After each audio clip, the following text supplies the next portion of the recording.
good, guys? Welcome back to the Milk Carton series. I'm your host, Stephanie, if you are new. And thank you guys again. I cannot say this over and over for continuing on this journey with me. Now, I have been gone for 2 weeks. And if you guys have been following my journey on YouTube, you guys know that August is truly a devastating month for me. It was extremely hard. Actually, going into the month, you guys seen that I lost my husband's grandmother. And, you know, my mom's first year of her anniversary was August 10th. And my grandmother's birthday was August 19th. And so I was just battling that on top of getting COVID. Got sick as a dog. Surviving through all of that in the beginning of August. And then I took a much needed vacation. As you guys can see, I got a little tan going on. But August was extremely rough for me. And then, let's not forget this. I really wanted to talk about this as we begin our video. I really had to just decompress. I have been getting so many nasty comments. If it's not, you're not doing this, you're stuttering, Black lives does not matter, blah, blah, blah. It's like shit after shit. Went back and forth saying, you know what, I'm going to cut the comments off. But you know why I'm not? Because I have tough skin. I can handle it. It comes with the platform.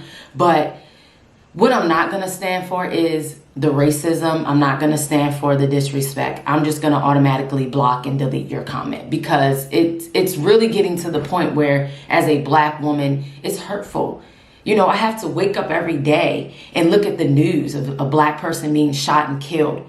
No, I may not know all the information, but it's traumatizing. It's fucking traumatizing when you have to deliberately get up every day and see Black people being killed.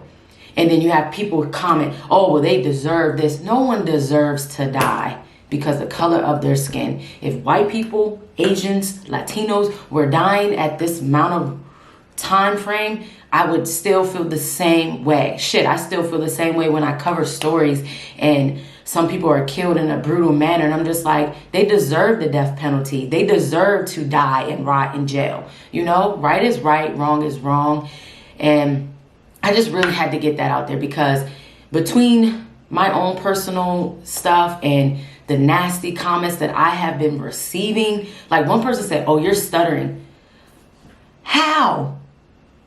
Guys, when I say you may see me look this way because I literally have everything in front of me because I never want to leave an important fact out for you guys. And that's why I try to list everything down below. And it's crazy that people come at me because I'm like the only Black person that reports on crimes, and I try to report on a variety of different races because I don't see anyone else doing it, you know? So it's like I get everything thrown at me because I'm a Black woman doing this. Yeah, I'm not perfect. Don't try to be. That's why I don't try to make videos that are super duper long, trying to over exaggerate stories, because that's just not me. And that's just not who I'm trying to be. I don't do this for the money. I don't do this for the clout. I do it because I truly love reporting on crime, and I truly love the aspects of forensics.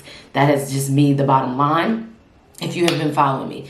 But now that we've been touching on that, let's just get into today's story. I really had to throw that in there because I am sick of it. Sick of it. Like, it's September now. I'm not dealing with it.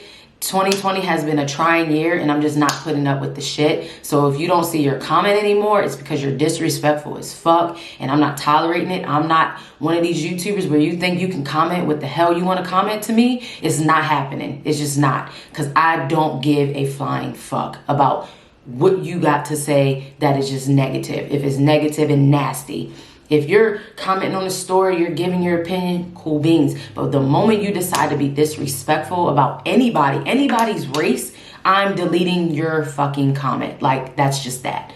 Now that you done got me upset, it's time to get into today's story. Today we're going to be talking about 20-year-old Rochelle Stubbfield.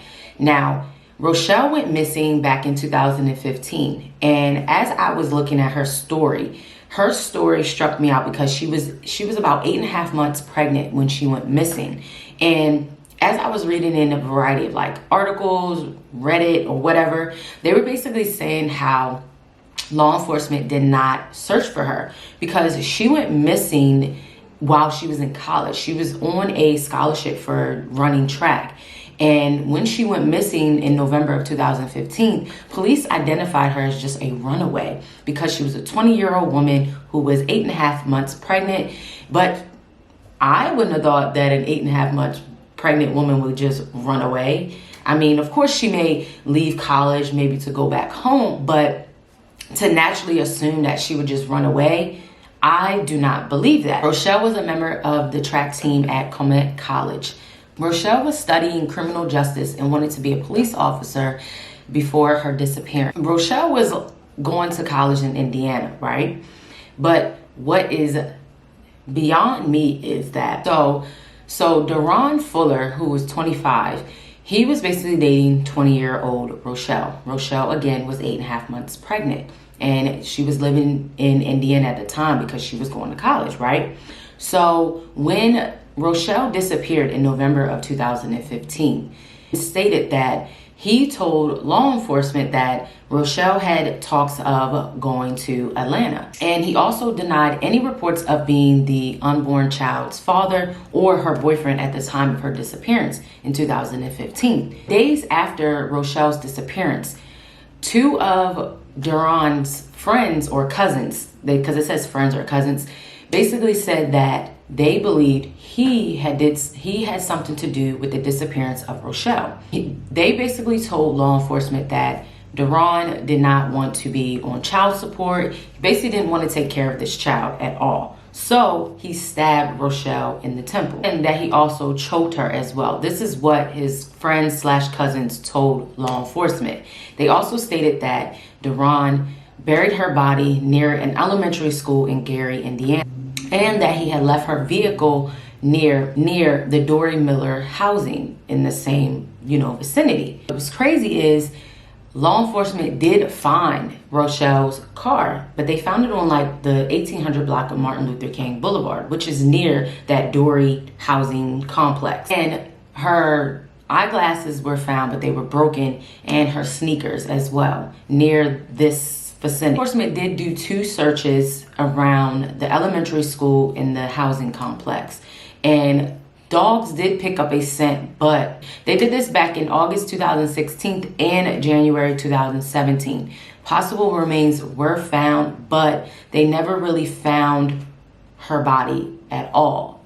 So it doesn't really specify if in fact that these remains were her or if this was entirely all of her remains. But what's even stranger in the case is Deron was picked up back in 2015 from law enforcement because his girlfriend at the time reported that she had picked up him from that elementary school and that he was in fact responsible for the disappearance of Rochelle. In August of 2019, the same girl who was no longer dating Deron basically told law enforcement that he was throwing Rochelle's personal items out of the vehicle and that he had choked her.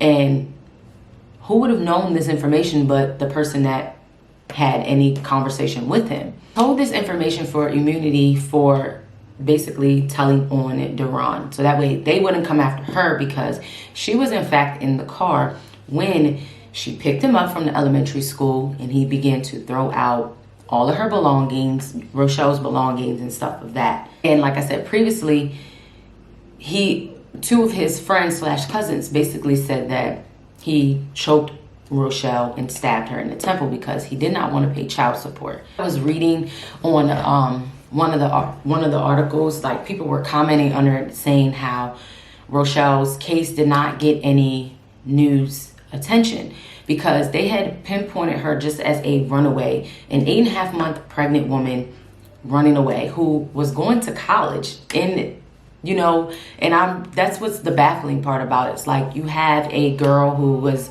doing great things with her life, although she was pregnant, but nonetheless, she was still going to college. So Deron was charged with the murder of in the disappearance / murder of Rochelle. He has entered a not guilty plea, and from what I have seen now, there hasn't been any determination as if he was guilty or his sentencing. But I thought it was truly important to talk about her case because we have a lot of missing pregnant women that go missing, and they do not get the proper media attention. Look at Akia Eggleston. We still do not know what happened to her. She was also pregnant, due any day to give birth. And this is the same situation where a girl goes missing, there's no media attention, and the case goes unheard of.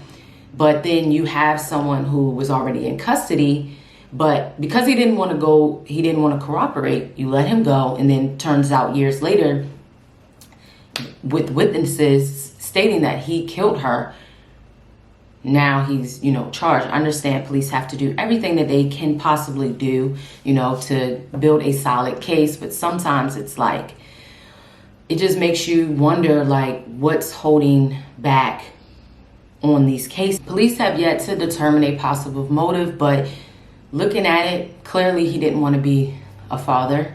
He already had another girlfriend, and he probably was dealing with Rochelle, and who knows what the circumstances were surrounding that. We see it all the time where someone gets pregnant and the person does not want to be a father, so they try to basically take the life of that person and that baby, and that's probably ultimately what has happened to her. And it's sad because her family needs to know where her body is. Her family needs to know what has happened to her. And it's just truly sad because we go through this day in and day out. This was 2015. Here we are in 2020, 5 whole years later. But nonetheless, I'm glad someone is charged with the crime because, we go because we go on, and no one has been charged in some of these cases of missing women, missing pregnant women at that. And a lot of times you can't find their bodies because years and years have been going. But I just wanted to shed light on Rochelle's story. Although it didn't have much information, I am glad that there's some type of ending. It's not the ending that we may want, but it's something that we can really, give hope in, although it has been 5 years. And I am praying that her body does show up, because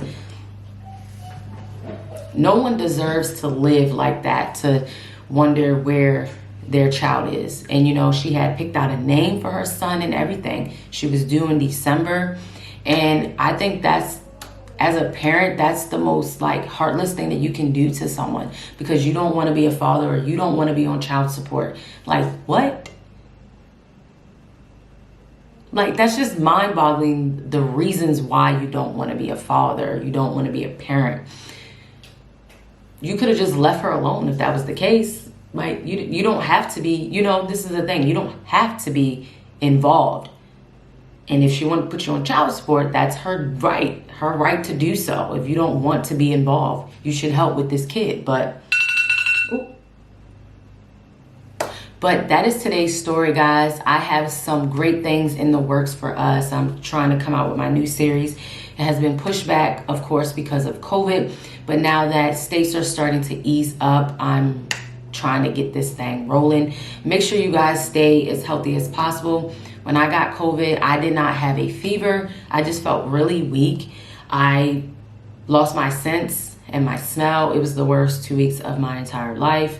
And the crazy thing is, I didn't lose my sense and my smell until a couple days after feeling weak. So just watch your symptoms, because they vary in every human being.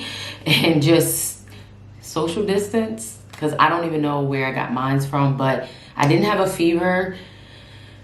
I just felt extremely weak. I was man down. I don't think I slept as much as I have ever did until I got COVID. So be safe, wash your hands, social distance, wear your mask, and let's spread love, or else your comment's gonna be deleted. That's just that. Until the next video, guys, I'll see you. Bye-bye.